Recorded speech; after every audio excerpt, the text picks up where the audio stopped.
प्यारे विद्यार्थियों, आज हम गर्मी कक्षा हिंदी आरो भाग 1 से कविता नंबर 4, जिसके कवि हैं सुमित्रानंदन पंत, और जिस कविता का नाम है वे आँखें, कविता से पद्यांश नंबर 5 पढ़ेंगे।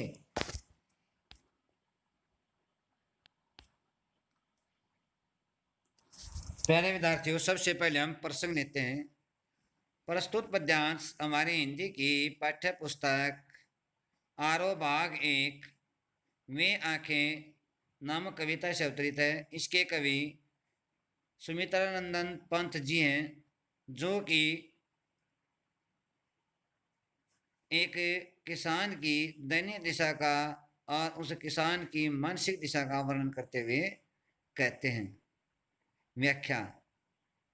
खर पैर की जूती जोरू न सही एक दूसरी आती। इन लाइनों में किसान की मानसिकता का पता चलता है कि कैसी मानसिक स्थिति थी। तो देखिए, खर यहाँ पर कहा गया खर, परंतु खैर परंतु पैर की जूती।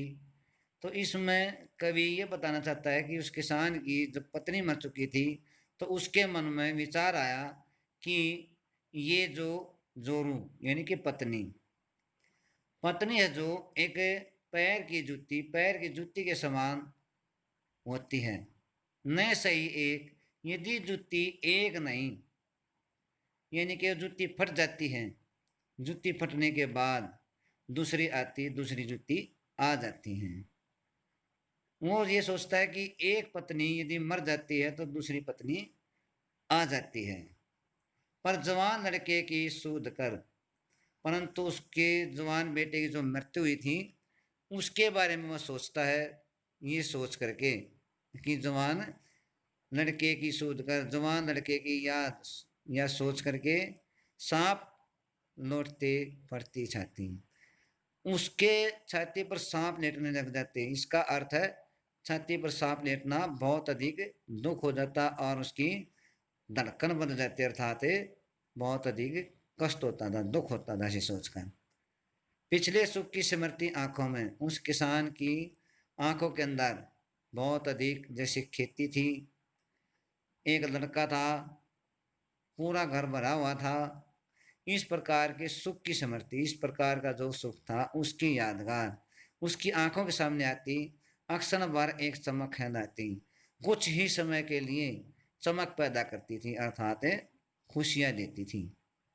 परंतु शून्य में गढ़ वह चितवन, ऐसा सोचने के बाद तुरंत ही उसको अपने बेटे की याद, यानी कि जो दुख की स्मृतियां थी वे याद आ जाती थी, और तुरंत शून्य में जो सुख था वह दूर होकर के तुरंत ही उसके चितवन, उसके मन के अंदर दुख पैदा हो जाता था। और इतना दुख पैदा होता था कि जिस प्रकार से तीखी नोक के समान, जो एक चुभन पैदा करने वाली हो, सैदर्श बन जाती, इस तीखी नोक के समान चुभने वाली अर्थात दुख देने वाली बन जाती थी। विशेष भाषा सरल, सहज और भावानुकूल है। नंबर 2, तत्सम तद्भव शब्दों का सुंदर प्रयोग किया गया है। नंबर 3, वर्णात्मक शैली का सुंदर प्रयोग हुआ है। नंबर 4,